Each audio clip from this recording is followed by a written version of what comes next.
Guys, this might be my last stream. Welcome to another episode of PocketBased. PocketBased is the premier dev channel for all things PocketBase and PocketHost. My name's Cap. I am the creator of the open source projects PocketHost and PocketPages. I made PocketHost so that I could deploy new instances of PocketBase in seconds. And then I made PocketPages because I wanted a server-side pages framework so that we could have an ultra-modern web stack that I call HAPstack.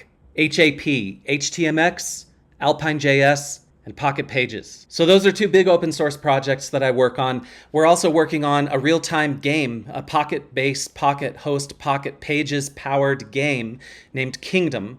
That's also an open source project. You're welcome to follow along at kingdom.pockethost.io. We stream live on Twitch. We do live development sessions like we're doing right now. Or you can also head over to the GitHub repo and contribute. We also have the biggest PocketBase Discord community, over 1,500 members. When you join there, we'll make you feel right at home. PocketHost is open source, but the hosting service that I run is not free. We still have some lifetime subs available, and when you sub to PocketHost, you can get exclusive content and many, many other perks. In this episode, we update Kingdom so that you can fortify your positions in Kingdom, and the coin counts and health counts go down and up as you fortify. We also check out some recent conversations going on in Discord, talk about my new production process involving Camtasia, and finally, we get an update on the infamous paywall and how the conversions are going. I wanted to do a quick paywall update with you. So remember, we added this hard paywall, and we've been wondering if it's getting any traction or how it is comparing to what we had before. First, if we go into the channel, we can see that the PocketHost feature walkthrough has been viewed 149 times, liked 7 times. That's a pretty good indication that people are watching it from somewhere. And the chart looks something like this. On the 11th, we had 2 signups. On the 12th, 2. On the 13th, 2. On the 14th and 15th, we only had 1 signup. And that corresponds to right here on the 15th when I said I made a dumb mistake with the paywall. The paywall wasn't working. So this dip coincides with those 2 days where the paywall wasn't working. I discovered it wasn't working. And then on the 16th, it picked up again, 17th and 18th. So these are paid signups. And we're talking about having gone from basically 0 per month to a couple per day, right? And yesterday we actually had 3, which is maybe the most we've ever had, except for, the big pushes we do to sell lifetime editions. So what this says to me is that we're growing about $75 monthly recurring revenue per week. That means, extrapolating out, we will get to 1,000 MRR sometime around late March if things hold. So we need all of January, all of February, most of March. About 2 months. And that assumes that there's no churn, which of course I'm sure there will be. There will also be some people who drop out of the 7-day trial. So I think around April is when we might achieve 1,000 MRR. And that is of course also assuming that the marketing efforts I'm doing on streaming and social media have 0 effect. So if you want to help the project out, help the effort out, sign up for PocketHost. We're doing a lot of work powered by PocketHost on these streams. So if you're following along, if you want to build your own apps without all that headache, that's why I made PocketHost. I made it for myself. You guys are welcome to use it too. It's pretty inexpensive to get started, and it helps keep the lights on. All right, pressing forward a little bit, I wanted to let you in on a bit of my production process. I really love this app called Camtasia. I had never really checked into it before, but man, it saves me a ton of time. And here's how it saves a ton of time. And by the way, the last time I looked at it, it wasn't capable of doing this stuff. But here's what it can do now. It comes packaged with this other program called Audiate. And Audiate will transcribe the session audio, and it has options here to delete all hesitations and shorten all pauses.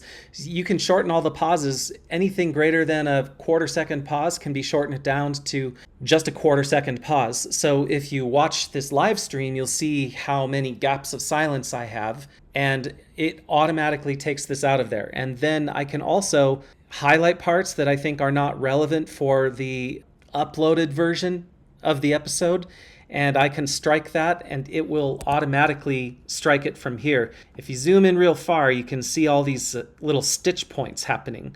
This is everywhere that it removed something. Then I can go to export the thing and I can say export as a web page and create a table of contents with closed captions. Now check this out. If I go into Cursor, I really want to show this to you because this is amazing. Here's an example of an export, right? And now if I go into the main one and into media, there's this XML file called XMP file. Now let me just format this so that we can take a look at it. It's got the subtitles built into it. It's got all the dictation built into it, as well as timestamps. And not only that, Camtasia allows me to set these markers, like right here, PocketPages markers. So I can flag different sections of the video, pull those out as clips. It will export the captions and the timestamps of those different sections of the video. And then I can go into Claude here and I can say, hey, I want you to make a YouTube title and description. I can say, generate a YouTube title and description, include the table of contents. So I have a few prompts that I've saved. This is actually instead of writing a program. In the old days, I would have written a program to parse this thing and read all the values and convert them and change the format. And today, the prompt is the program. If you go into the YouTube channel, you can go to any one of these and you can see it creates a nice title where I say, come up with a curious title. It will take the closed captioning, read it, and summarize it, and build a table of contents. It'll do all of this for me. The prompt is the program. It's very impressive. It saves me a lot of time, and I think this is a really great use of AI because, of course, the creative content is still mine.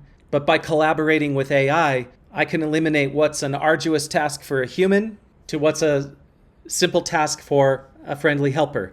And together, we're better. Because without my creative input, AI has trouble, and AI excels at summarizing and describing the essence of my message.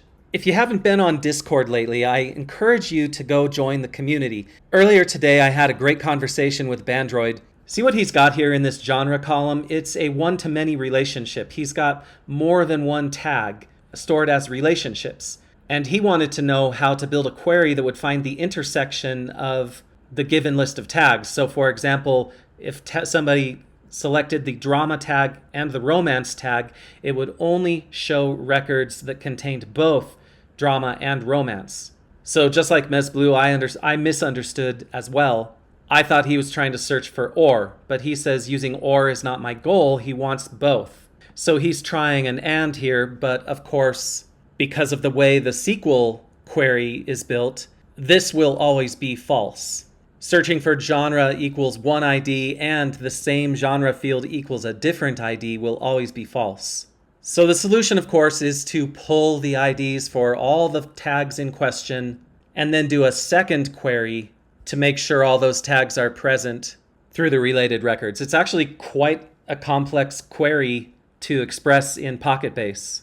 It seems like you'd have to go from the other direction, query each tag for the list of related posts. And so then you'd have one list of post IDs for each tag, then take the intersection of those post IDs and you have the posts that contain all of the tags that you were searching for. So pretty interesting, but these are the kinds of conversations that go on Discord. So I hope to see you on Discord as well someday.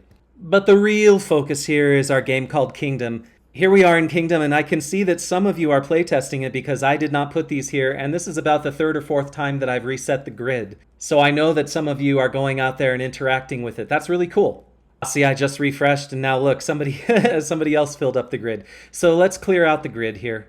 Easy enough to do in the database. We just clear the grid, and now we come back, and it's ready to go again. So I've been reflecting on what I want to do next, and I really would like to get that end-of-round calculation going. But first, I think I would like to add the concept of being able to click on these cells to show that I've added items here and to have it debit my coins and I think increment the health. Is that what we're doing? So let's work on that. So the first thing we need to do is link up the coins and health to something. That means we need to create a player state. We already have a room state with players in it, but we don't have our own player state, so I'm going to add that here. We will start each player with 100 coins and 0 health. We need to know the player ID, and the player ID starts out as null. Because I'm developing this on PocketHost, I'm going to use FioDev to sync the files to the remote PocketHost instance, and I'm going to use FioLogs to monitor the real-time logging of that same instance. You can check out episode 10 of PocketBased if you want to see a file walkthrough. So now that we have a default player state, let's go down and update the coins. Cursor already guessed what to do and modified it for us. Let's see how that looks. There we go, coins 100, health 0. So in review, we created a player ID and a player state inside the Alpine.js state, and then we bound that to this span down here for each of the coins and health. Let's whip that and continue on. You may recall we went down here and created a global DTS. Well, now we want a type player state, and Plot already knows what to do here. And let's call this player states. Well, I actually just like the word players better. And again, this is mostly just to help Cursor out because we're not actually getting VS Code or Cursor IntelliSense coming into those other files, but Claude knows. Now let's go look at our join code. When a player joins a cell, we grab the room state. If that cell is already occupied, we return an error, that's fine. Otherwise, we make a note that that player ID is now occupying that grid cell. Next, we want to see if the player exists. If the player is not a known player, we want to set them to their initial state, which is that they now have 99 coins and 1 health. Otherwise, we deduct the coins and we add to the health, but first we need to check to make sure they have enough coins. So actually, I'm going to do a slightly different code organization here where I'm going to initialize it, and now I'm going to say, I'm going to get Cloud to help me with this. If the player has no coins, reject with a bad request. Let's see what it does. There we go. Good, we want that. Now we say if the player does have coins, well, I already have it here. So this will update the room state so that if the player does not have coins, it cannot join. And this check actually has to go right up here. We have to move all this. So first we debit the coins and credit the health. We don't allow them to enter the grid cell or debit coins and credit health before or unless they have sufficient coinage to do it. So reviewing that quickly, here's the chunk we added. If the player doesn't exist in the room state yet, start them with 100 coins and 0 health. If they don't have enough coins to continue, throw an error, and we'll also trap that from the front end. So in theory, they should never get to this, but you always want to write defensive server code, right? Assuming they have enough coins, we debit the coins, we credit the health, we add that player to the room state in that grid cell, update the expiry, and then we save everything. And this all happens in a transaction. So if anything goes wrong, nothing gets done. The other piece of this puzzle is we need to update the front end. Specifically, we need to update that when it's looking for room state, we also need to add some watch. We also need to add a room state watch. The first thing we need to know about is when the player logs in, we need the player ID. And I'm realizing actually we don't need the player ID right here because we already have the auth ID, right? The auth record is known up here, so we don't need the separate player ID. That was redundant. But we do need to add a watch for the room state change, and I like to add separate watches so that each one has a separation of concern. And I think we want to say that the player state equals the room state of the player auth ID. Now, we wouldn't need to do this absolutely. We could just refer to roomState.player's auth ID, but I think it makes more sense here to hoist it out into its own state because it's only valid if the login has already happened, and this happens asynchronously, which means this grid is going to load before the user logs in the background. So the auth is not known at the initial time the grid renders, which is why we need the player state defaulted here. There are a lot of different ways to slice this, but I like this approach. Otherwise, we'd have to fall back to defaults down in the code here, and I like all the defaults to be calculated in the state. And while we're at it, we only want to set the player state if, in fact, a player state exists. So let's test it out. As I join cells, my health goes up, my coins go down. This is exactly what it should be. I'll try joining extra fast just to see what happens here, and it should work fine every time. I don't think there are going to be any race conditions or anything like that. Yeah, so this is good. And again, if we click on this, we just get a 500 response error back, but we're going to change this next. So let's review here really quickly. We added a player state with coins and health. In the join code, we check to see if that player already exists. If not, we set the defaults. If they have no coins, they cannot join the cell, so we bail out at that point. And then on the front end, we're watching for room state in a new way. We were already watching for room state, but now we're watching for room state in a new way. And if the user is authenticated and if they have a player state on the grid then in the room, then we set our local player state. We hoist that out of there so that we can reference it, because down here, player state defaults to 100 coins and 0. So let's whip that. The next thing I'd like to do is make it possible to click on a grid cell again to fortify that position by spending more coins on it. So let's look at what that means in terms of data types. Here we have sort of an abstract type, but we're going to call it cell state. Cloud already guessed it, and Cloud already guessed that we need health in there. Now, when a user goes to join a room, I'd like to make this a bit more explicit. If the grid doesn't exist, let's assign a default to it. Cloud knows what we're trying to do. But Cloud hasn't quite guessed the next part, which is that we want to add a piece of health to it. Oh, there, it just did. Good job, Cloud. By the way, with the state of AI now, I don't think that it could come up with this on its own. It's very good at anticipating my next move, but it's not good at figuring out what I want in the first place. So if you're worried about AI replacing your job, I don't know. I think it's just going to be another tool to use. So now that we have health in grid cells, let's jump to the front end here, where we initialize the state on the client side if it's not coming from the server side already. Oh, I forgot about this little joining field. We should probably add it into global here. Let's see if Cloud knows. Yeah, Cloud, good job. We'll go ahead and initialize health to 0. I don't think it's going to hurt. So it's either this default structure, or in the join, it creates that same structure just like that. We'll add the joining true there. A little bit of duplication here, but I don't think it's going to hurt us. By the way, here's a little client-side magic, right? It sets joining to true, and Alpine will know what that is. And right down here, if the grid cell joining value changes, it will change it to joining. Now what we want is, we want to work on this div right here. This one only shows if there's a player ID. If there's a player ID, we definitely want to show this SVG, but we need another wrapper here. So let's create wrapper around this SVG, and it knows what we want to do. It knows we want to put the health in there somehow, but I actually want it outside of that SVG, and then I want another class here, absolute bottom right. Yeah, we'll try it. We'll see what that looks like. So as we reformat this, we're placing the identicon in the same place it was before, but now we have another div here showing the health. And I think I do want to separate out joining here because it's really client-side state. We have the room state from the server. Let's build a shadow room state.